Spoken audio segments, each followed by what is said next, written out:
मिला कि मेरा काम मेरा विकास मेरी बात मानी जा रही है, तो ही हम लोग मतदान में शामिल हो सकते हैं, अन्यथा हम लोग मतदान का बहिष्कार करने का ऐलान करते हैं। 2024 में मतदान न करने को मजबूर ग्रामीण। हर बार लोकतंत्र के उत्सव को मनाते हैं लेकिन ठगे गए महसूस करते हैं। एक ओर जहां राम मंदिर मुद्दा भारत पाकिस्तान मुद्दा बन रहा है, वहीं दूसरी ओर एसी कमरों में बैठकर बेरोजगारी, महंगाई आदि को आधे अधूरे मन से विपक्ष मुद्दा बना रहा है। फ्री राशन लीजिए, सरकार का गुणगान कीजिए।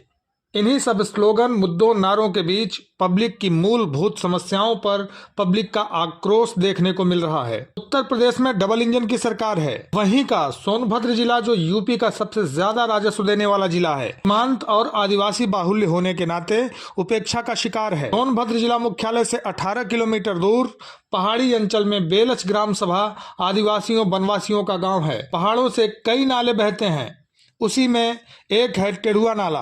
उसी पर एक बांध बनाने की मांग को लेकर के ग्रामीण इकट्ठा हुए हैं। ग्रामीणों को पिछले 30 सालों से आश्वासन मिलता चला आ रहा है। अशिक्षा, जागरूकता न होने के कारण इनके अधिकारों का शोषण हो रहा है। आदिवासी ग्रामीण कई बार कलेक्टर को ज्ञापन दे चुके हैं, लेकिन रिजल्ट सिफर। गांव वालों को सुनिए।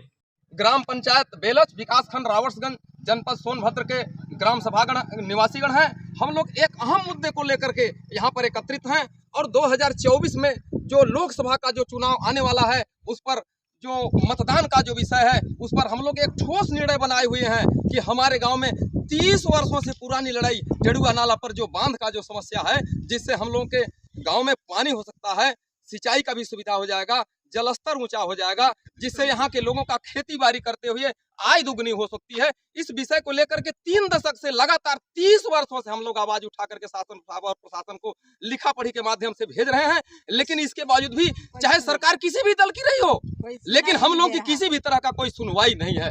सरकार अगर चाहती तो 30 वर्षों से हम लोग लड़ रहे हैं, आज मेरे यहाँ सारी व्यवस्थाएं होता, लेकिन पानी के बगैर यहाँ जमीन हम लोग 2-2, 4-4 बीघे के काश्तकार हैं और आज भूखमरी के कगार पर हो जाते हैं जब पानी नहीं बरसती है।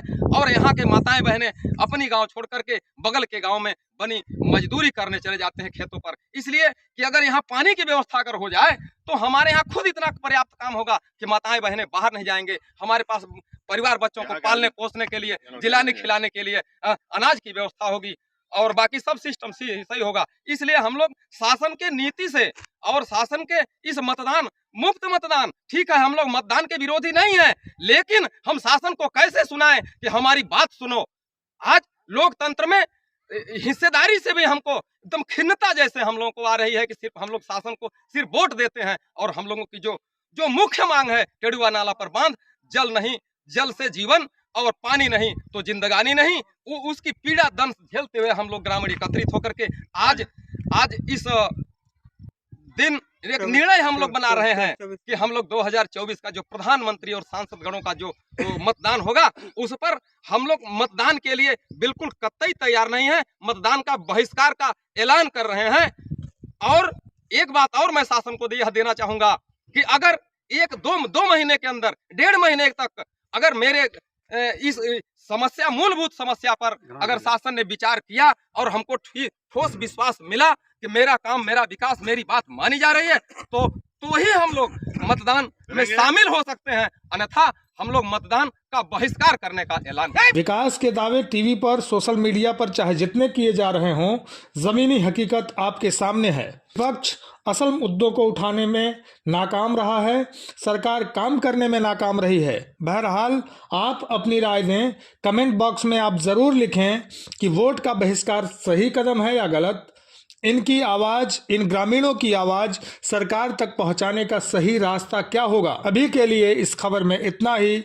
आप अपना बहुत ख्याल रखें। आप देख रहे थे टाइम्स पूर्वांचल मीडिया। खबर को ज्यादा से ज्यादा दोस्तों में शेयर करें। धन्यवाद।